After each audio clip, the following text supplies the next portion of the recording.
오늘은 음성언어 발달에 대해서도 배워보도록 하겠습니다. 음성언어 발달에 대해서 영아기와 유아기에 대해서 알아보도록 하겠습니다. 영아기의 언어 이전의 시기입니다. 우선 첫 번째로 울음인데요. 첫 울음과 함께 이 세상에 만나는 영아에게 있어서 울음이란 발성이 가능하다는 것을 알려주는 것이기도 합니다. 또한 영아에게 울음은 매우 강력한 의사 표현이기도 합니다. 그래서 아이들은 정상일 때도 울고 불만일 때도 울고 통증으로 호소할 때도 웁니다. 정상 울음일 경우에는 뭐 배가 고파서 그쵸? 정상 울음일 때는 배가 고팠을 때도 울고 또 자신의 어떤 욕구, 놀아달라고 하는 그런 표시로 또 울기도 합니다. 이럴 때 울음은 규칙적인 음자질을 가지면서 숨을 고를 때 잠시 끊어졌다가 계속 되는 방식. 그래서 이럴 때 아이들이 이제 기본적으로 규칙적인 음자질을 가지면서 울 때, 이럴 때는 엄마가 배가 고팠어, 우유 줄게, 기저귀가 젖었어, 불편했어, 엄마가 같이 있었으면 좋겠어, 이렇게 대화를 나누면 되게 좋겠죠. 불만 울음입니다. 영아가 짜증을 내거나 불만을 나타낼 때 또 관심을 끌기 위해서도 낮고 작은 소리로 칭얼대며 울기도 하죠. 이럴 때에는 계속 누워만 있으니까 힘들었어. 엄마가 다른 일 하는 게 싫었구나. 이렇게 이야기를 나눠주면서 또 울음을 달래주는 것도 좋겠습니다. 통증 호소 울음입니다. 영아가 아플 때는 길고 높은 소리로 일정한 격을 두고 안쓰럽게 웁니다. 굉장히 좀 날카롭게 찌르는 듯한 어떤 울음소리라고 볼 수 있겠는데요. 양육자는 이때 이제 너무 당황하지 말고 아이를 토닥토닥 여주면서 왜 그러는지를 묻는 것은 의미가 없기 때문에 부모님들이 안정된 모습으로 좀 대하시는 게 좋을 것 같습니다. 이제 엄마나 이제 보호자들이 지치거나 짜증나는 목소리로 이렇게 아이를 울음을 그치게 하다가는 또 더 큰 울음이 나올 수 있어요. 그래서 조금은 침착하게 또 대응하는 것도 좋을 것 같습니다. 언어 이전의 시기에 울음과 더불어서 아이들이 많이 음성언어 어떤 기초가 되는 부분이 이제 미소와 웃음이에요. 영아는 생후 며칠 되지 않아도 미소를 짓는 모습을 보입니다. 이러한 미소는 어떤 상황과 관계없이 의미 표현이 아닌 베넷짓이라고도 합니다. 그러나 점차 이제 아이들이 좀 커나가면서 미소는 사회적 상황과 연결이 되어 발생하죠. 때로는 소리와 동반하여 웃기도 합니다. 자, 이때는 이제 사회적 미소라고 하는데요. 성인이 방긋 웃으면 따라서 웃는 그런 아이들을 많이 보실 수가 있을 것 같아요. 상대방을 보면서 미소 짓는 것, 이게 사회적인 미소라고 볼 수 있겠습니다. 4개월경에는 깔깔 웃는 웃음소리를 지속적으로 낼 수가 있게 됩니다. 언어 이전의 시기에 쿠잉이라는 것도 우리가 이제 잊지 않아야 되는 것인데요. 한 2개월 정도 되면 아이들이 울음과 비슷하지만 울음과 구별되는 발성으로 비둘기 소리, 이런, 이런 소리 있잖아요. 예, 비둘기가 울 때 나는 소리, 그런 비슷한 소리를 내는데 이제 이를 쿠잉이라고 합니다. 2개월 때는 이런 자음, 기억, 키읔과 같은 그런 소리를 내다가 이제 조금 더 크게 되면 3, 4개월 뭐 이렇게 되면은 모음하고 같이 접목을 시켜서 이런 좀 구체적인 소리를 내기 시작하죠. 자, 이게 이제 쿵이라고 하는 것입니다. 자, 그 다음에 이제 네 번째 옹알인데요. 쿠잉이 조금 더 발전하게 되면, 기억이나 키읔이나 히읗 이런 거보다는 이제 모음을 발성해내기 시작합니다. 그래서 5개월경부터는 모음 소리를 반복적으로 내기 시작하면서, 이렇게 이런 소리들을 나타내는데 이걸 옹알이라고 하면서요. 뇌 운동 피질의 안면 담당 부위와 후두 부위가 이제 발달하면서 이런 소리를 낼 수 있다고 합니다. 그래서 이 부분을 이제 옹알이라고 한다라고 하는 것이죠. 영아가 말을 못할 때에는 또 몸짓이 또 큰 역할을 합니다. 영아 자신이 표현하고 싶은 단어, 말을 충분히 언어로 표현할 수 없기 때문에 소통을 위해서는 이제 몸짓이나 손짓, 표정 등을 사용하게 됩니다. 생후 9에서 11개월 정도 사이에는 우리 아가들이 몸짓 표현 방법과 의미가 다르지만 몸짓을 통해서 자신에게 필요한 의사소통을 웬만한 것들은 하게 되는 거죠. 그래서 몸짓도 굉장히 중요한 어떤 표현이라고, 언어라고 볼 수 있겠습니다. 이제 드디어 말을 할 수 있는 한 단어 시기가 도래합니다. 생후 12개월경 영아는 실제 단어를 말하기 시작합니다. 물론 이때 발음은 물, 엄마라고 말하는 등 정확한 발음은 아니지만 첫 단어를 바로 하면서 옹알이와 실제 단어가 뒤섞여서 여러 가지 단어를 학습해 나가기 시작합니다. 그 다음에 처음 말하는 단어는 주로 명사죠. 초기에는 매일 접하는 중요한 사람을 부르는 호칭이나 원하는 사물 이름인 경우가 대부분입니다. 이제 뭐 엄마라든지 아빠, 할머니, 그리고 또 매일 자주 접하는 사물 이름, 우유, 밥, 과자, 빵, 강아지, 차, 이런 것들, 그리고 생활에서 자주 접하는 것 중 발음하기 쉬운 것들, 아니, 지지, 시업, 어부바, 이거, 이런 것들, 행위를 나타내는 언어들도 많이 하고요. 그 다음에 주세요, 빠이빠이, 이런 것들, 사회적, 기능적인 단어들도 많이 사용하게 됩니다. 이 시기에는 영아의 시선이 성인을 가리키거나 물체나 이제 성인이 말하는 입모양을 응시하면서 자세히 관찰하는 것을 발견할 수가 있습니다. 그러니까 아이의 시선이 성인의 입에 굉장히 많이 초점이 가 있다는 걸 볼 수가 있다는 거죠. 그리고 이 시기에 말하는 단어는 맥락에 따라서 여러 가지 다른 의미를 나타냅니다. 한 단어를 가지고 굉장히 다양한 의미로 사용하게 되죠. 아이는 엄마밖에 말을 해줄 수가 없어요. 이 엄마는 상황에 따라서 다 다르다는 거죠. 엄마라고 한마디를 했으면 엄마 기저귀가 젖었어. 엄마 안아줘. 엄마 어딨어? 이렇게 다양한 한 단어가 다양한 의미로 쓰일 수 있게 되는 것입니다.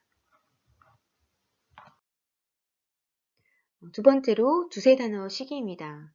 영화마다 시기는 조금씩 차이가 있지만 한 단어를 이야기하던 영화는 6개월 정도 지나면서 한 두 개의 단어를 붙여 말하기 시작합니다.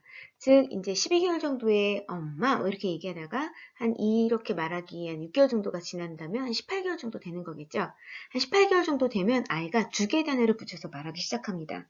자, 이러면 아빠 빠빠이, 아빠 아파, 차거, 이런 것들. 이렇게 해서 그 주축이 되는 단어와 내용을 붙여가지고 주축문법을 이렇게 이제 사용하기도 한다는 거죠. 엄마 우유 하면 엄마 우유 주세요 라는 의미. 아빠 아니야 그러면 아빠 그게 아니라고. 엄마 미워 이렇게 본인이 어쨌든 의견을 표출할 수 있고 또 본인이 하고 싶은 말을 두 단어를 붙여서 하는 시기가 이제 요 시기라고 볼 수 있죠. 자, 요때는 이게 이제 요런 전보식 언어를 두 개의 문장을 두 개의 단어를 이렇게 붙여서 쓰는 시기를 전보식 단어, 전보식 언어 발달이라고 볼 수 있습니다. 자, 이렇게 요 시기가 또 지나면 또 18개월에서 24개월이 도래하는데요. 이때 정말 어마어마무시한 이제 시기가 오는 거죠. 언어 폭발이라고 할 만큼 언어가 발달하게 됩니다. 굉장히 많은 말을 쏟아내기 시작하죠. 이때 보면 아이들이 굉장히 다양한 시도를 하게 됩니다. 성인의 어떤 보편적으로 사용하는 이제 방식을 사용하지 않아요. 언어와 이제 이때는 언어 과잉 일반화라는 것들을 하게 되는데요. 주특조사 가를 모든 경우에 일반화해 붙이는 거예요. 선생님이가, 동생이가 이렇게 해서 가를 그냥 아무 때나 붙이는 거죠. 이게 주격조사라고 생각해서 아이들이 그러는 것 같아요. 자, 그 다음에 과잉 축소. 개는 개이지 동물이 아니라고 해요. 그쵸? 그래서 이제 축소하는 경향을 보이기도 하고, 또 과잉 확대. 네 발 달리고 꼬리가 있고 털이 난 동물들을 모두 다 멍멍이라고 부른다거나 해서 이제 과잉 확대, 이런 것들도 보입니다. 그러니까 이제 요 시기에 한 18에서 24개월 어느 폭발 시기이면서도 또 이런 것들이 폭발하면서 이제 실험해 보는 거죠. 그래서 이제 주격조사 가를 마음대로 붙이는 일반화, 그 다음에 또 과잉 축소, 개는 개이지 동물이 아니라고 생각하는 축소하는 현상들, 그 다음에 네 발 달리고 꼬리 있으면 다 개라고 얘기하는 어떤 과잉 확대 현상이 요 시기에 일어난다라고 하는 거. 그리고 한 이제 18에서 24개월이 지나게 되면은 영아들이 이제 두 단어를 붙여 말하기 시작한 지 한 3개월 정도 지나게 되면은 한 21개월에서 24개월 뭐 요 정도 되겠죠. 자, 그러면 이제 아이는 3개의 문장, 4개의 삼어문, 삼어문. 그러니까 이제 3개의 단어, 4개의 단어로 이제 붙여서 이야기하기 시작하는 거죠. 아기 먹어, 우유, 뭐 이렇게.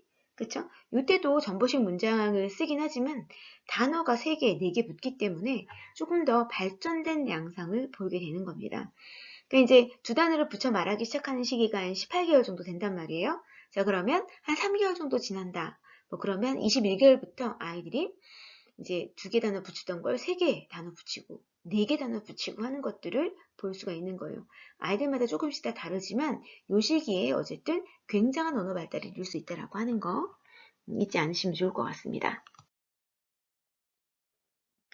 유아기입니다. 유아기에는 성인이 하는 말을 이해하고 또 스스로 말하기 시작하면서 단어와 의미를 연결시키는 능력이 그 어느 시기보다 많이 발달합니다. 따라서 일상생활에서 이루어지는 일을 중심으로 산책, 장보기, 이런 자연스러운 자신의 경험을 이야기하는 것이 매우 중요하다고 볼 수 있겠습니다. 우선 우문 발달의 예를 한번 살펴보면 유아는 자음, 이런 것보다는 모음에 가까운 말들을 더 많이 하는 편이라고 합니다. 그래서 이제 이런 것들은 아직 발음 기관이 충분히 발달하지 않아서 어려운 발음 소리를 탈락시키거나 첨가시키게 되는 거, 그다음에 스스로 쉽게 발음하기도 하죠. 이렇게 해서 이제 첨가시키기도 하고 탈락시키면 조금 더 편안하게 이야기할 수 있으니까. 그래서 때로는 변화하거나 축약해서 발음하기도 하는 이런 현상이 나타나기도 합니다. 그래서 유아마다 조금씩 다른 표현을 쓰지만 대체적으로 이 시기에 탈락, 첨가, 변화, 축약의 어떤 방법으로 아이가 이런 형태들의 말들을 좀 많이 하기 시작하고요. 요 이후 유아기가 끝나는 시점부터는 조금 더 명확하게 소리를 내기 시작한다고 합니다. 그래서 이제 하나씩 살펴보면 탈락인데요. 탈락 같은 경우는 아이스크림이면 아스크림 이렇게 좀 빼먹고 이야기하는 거예요. 실어를 시어 이렇게 리을 히읗 발음하기 어려운 부분들을 빼고 있는 거죠. 빨강색에서 리을을 빼고 빨강색 이렇게 한다든지 이래서 조금 더 편안하게 아이들이 읽고 싶은 대로 읽는 거, 그래서 막 빼뜨리고 읽는 거, 이건 이제 탈락이라고 합니다. 또 첨가해서 조금 더 편안하게 좀 말하고 싶어 하는 부분이 있는데요. 밥을 빠빠, 뭐 안고를 안 쓰고, 부채를 붙이고, 뭐 이렇게 조금 더 편안하게 아이들이 첨가시켜서 말하기도 하고, 또 변화시켜서 말하기도 하죠. 할머니를 할머니 조금 더 편하죠. 선물을 떡물 이렇게 시옷자를 발음 잘 못하는 아이들이 많아요. 그래서 이제 떡물 이런 경우도 있고 너구리를 너구이 이렇게 얘기하는 경우도 많죠. 축약은 줄이는 거죠. 단어를 조금 더 줄여서 이야기하는 거예요. 그래서 비행기, 뱅기, 할아버지를 하부지, 스케치북을 스키프 이렇게 좀 축약시켜서 이야기하면 좀 더 편안하게 이야기할 수 있잖아요. 이제 요 시기 아이들의 공통적인 특성이라고 좀 볼 수 있겠습니다. 그리고 이제 유아 시기에는 명사를 주로 많이 습득을 이제 하죠. 먼저 하죠. 단어는 경험에 따라서 그 깊이와 이해가 달라지기 때문에 이제 아이들은 반복하고 일반화하고 유추하고 시제로 잘못 쓰기도 하고 의미를 잘못 사용하기도 하고 때로는 자기 마음대로 신기한 단어를 만들어내기도 하고 감탄어도 사용하고 또 언어 상황에 대한 어떤 전반적인 이해를 하기도 하죠. 그래서 이제 단어에 대한 발달에 대해서 조금 더 살펴보도록 할게요. 반복인데요. 이거는 같은 말을 반복하는 거 굉장히 즐기죠. 이렇게 반복하면서 조금 더 많은 단어들을 익힐 수 있게 됩니다. 그래서 뭐 삐용삐용, 엥 이런 것도 굉장히 좋아하죠. 자, 그다음에 이제 일반화입니다. 자신이 알고 있는 지식을 일반화시켜 생각을 해요. 그래서 엄마, 아빠 뭐 이런 것들을 다 알게 되면 뒤에다가 이제 붙이는 거예요. 엄마 공, 아빠 공, 애기 공. 그리고 엄마 멍멍이, 아빠 멍멍이, 애기 멍멍이 이렇게 좀 일반화시켜서 붙이는 경우도 많죠. 그리고 세 번째 이제 유추는 모르는 것을 지식을 총동원하여 생각해내는 거예요. 이제 파리가 왱왱 날아다니는 것을 보고 이제 아이가 개미야, 무섭다, 저기 가, 저리 가, 뭐 이런다든지 모기가 2명이나 들어왔어, 뭐 이렇게 얘기한다든지 파리를 모기로 또 개미로 이야기할 수 있다라고 하는 거예요. 생각해내는 거죠. 그다음에 시제의 오용인데요. 시제를 적절하게 사용하지 못하는 경우도 있어요. 그래서 나 어제 이모 집에 갈 거다? 뭐 이렇게 말하는 경우도 많죠. 의미의 오용인데요. 의미를 잘못 사용하는 거예요. 내 신발에 땅이 들었어. 땅이 들었다는 게 뭘까요? 예, 흙이 들어갔어 라고 하는 거죠. 이제 의미의 이제 오용이라고 볼 수 있겠습니다. 그 다음에 이제 독창적인 조어예요. 유아 자신만의 독창적인 그런 단어를 만들어냅니다. 그래서 예를 든다면 뭐 풍차를 바람개비집 이렇게 얘기한다든지 이런 부분들 독창적인 조어가 굉장히 재밌는 말들이 많이 나오는 시기다라고 볼 수 있고요. 감탄어, 상징어를 많이 사용하죠. 뭐겠어요? 우와, 뭐 신난다, 뭐 띠띠빵빵 뭐 이런 것들 많이 사용하고 그리고 언어 상황에 대한 이해 이제 만약에 숨바꼭질을 하는 이제 상황이라면 뭐 머리카락 보인다 하나 둘뭐 찾는다 이러면 아이들 같은 경우는 어떻게 얘기할까요? 이건 머리카락 본다 하나 둘 셋 넷 다섯 여섯 열 간다 뭐 이렇게 한다든지 그러니까 전반적으로 이제 아이가 어, 상황에 대해서 이해하는 그런 단어들 아이들이 이제 사용하게 됩니다. 유아기의 의사소통 능력의 발달에 대해서도 알아보도록 하겠습니다. 의사소통 능력은 상대방의 말을 주의 깊게 듣고 상황에 적절하게 자신의 언어적 표현을 조절해 나가는 능력을 말하는 것이죠. 즉, 자기가 한 말에 대한 상대방의 반응에 따라서 자신의 말을 조정해 나가는 것이라고 볼 수 있겠습니다. 유아들의 대화는 주로 현재 이루어지고 있는 그런 일이나 자신의 행동과 의도, 감정에 관한 것들이 굉장히 많습니다. 그래서 유아 초기에는 의사소통을 하려는 의도보다는 혼잣말로 이제 중얼거리는 연습을 하는 것 같다가 점차 함께 나누는 사회적 언어 과정으로 발전하게 되는 것이죠. 그래서 우선 비언어적인 의사소통에 대해서 조금 알아보도록 하겠습니다. 자, 첫 번째로는 반복인데요. 반복은 유아가 상대에게 어떤 뜻을 전달하려는 의도는 없이 다른 사람이 하는 말을 어떻게 해요? 마치 연습하듯 반복적으로 흉내내는 것을 반복이라고 합니다. 독백도 있는데요. 독백은 유아는 혼자 늘 자신이 하고 있는 것을 설명하듯 혼잣말 하는 거예요. 독백은 대화 상대가 존재 여부와 상관없이 자신의 생각을 그냥 혼자 말하는 것이죠. 독백은 자기조절 계획의 기능을 갖기도 하고 어떤 문제의식에 의식적 집중을 사용할 때 하게 되는 것입니다. 그래서 독백도 굉장히 중요한 역할을 하죠. 왜 비고치키가 얘기했잖아요. 혼잣말 굉장히 중요하죠.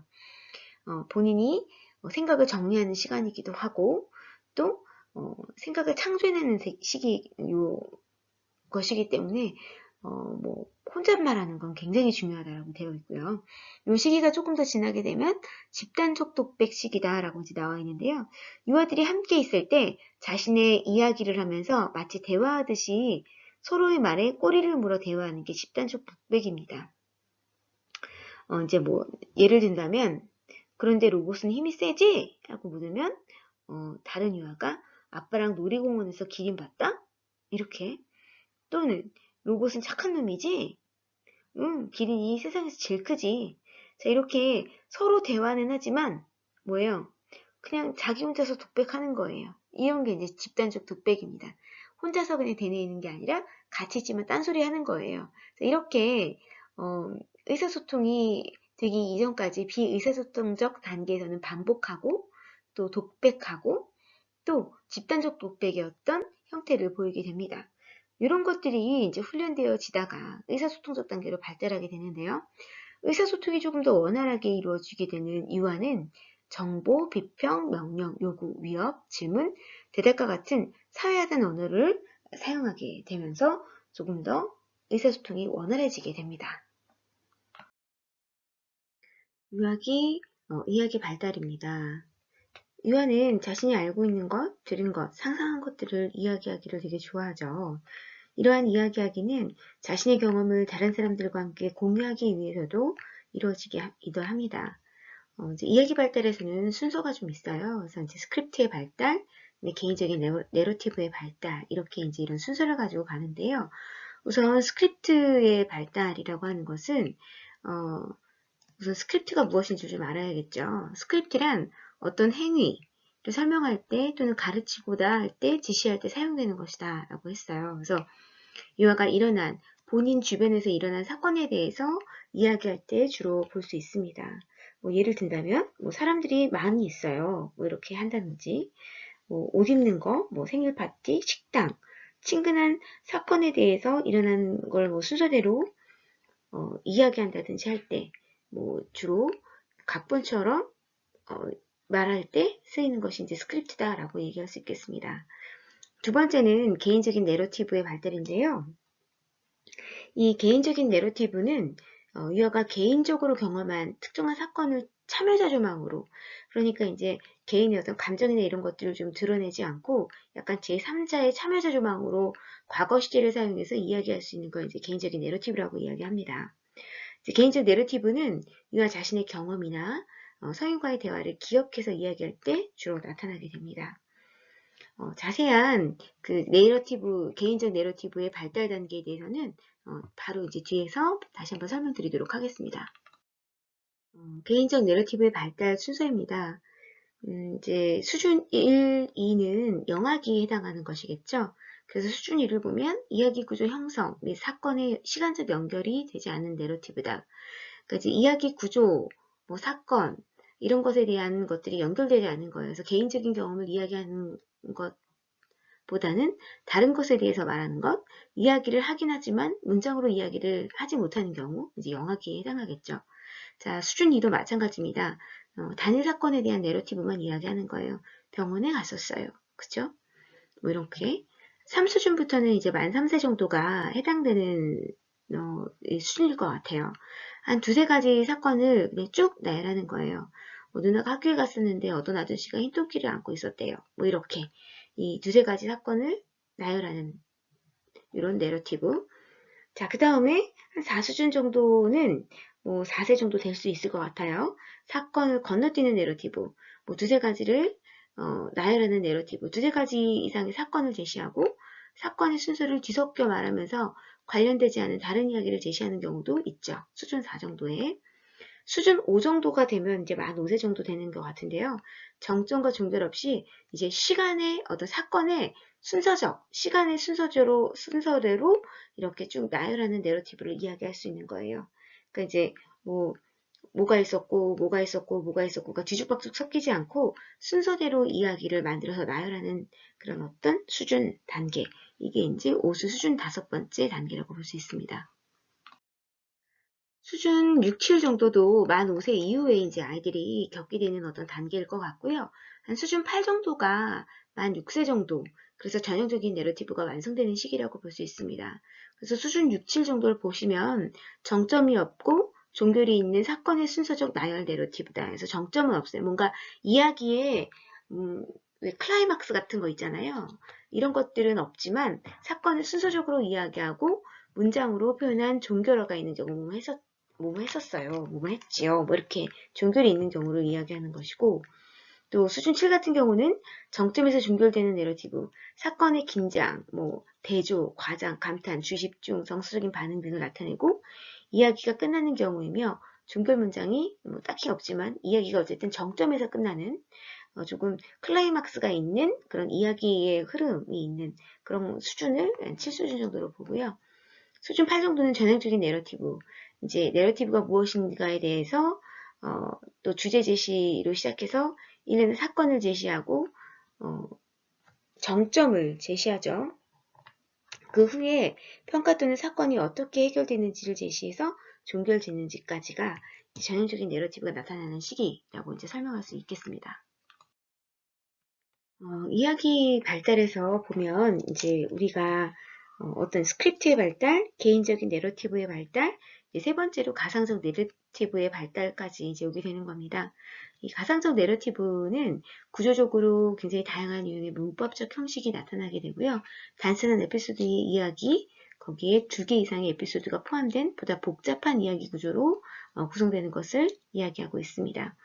그러니까 이제 뭔가 개인적인 것에서 좀 더 폭이 넓어진다고 볼 수 있겠죠. 문법적인 요소도 들어가고 또 상상의 어떤 나라티브도 들어가는 그런 것을 이야기하고 있어요. 그래서 여기 이제 보시면 3세 유아는 주로 단순 나열식 가상적 내러티브를 주로 나타내고 4세에는 연결적 내러티브 유형이 많고 5세에는 논리적으로 이야기가 많이 나타나는 그런 형태를 보인다고 이야기하고 있습니다.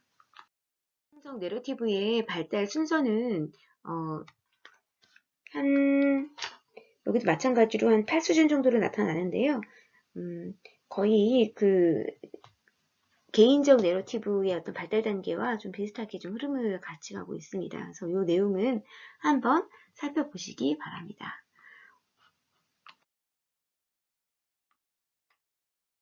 오늘도 고생하셨습니다. 감사합니다.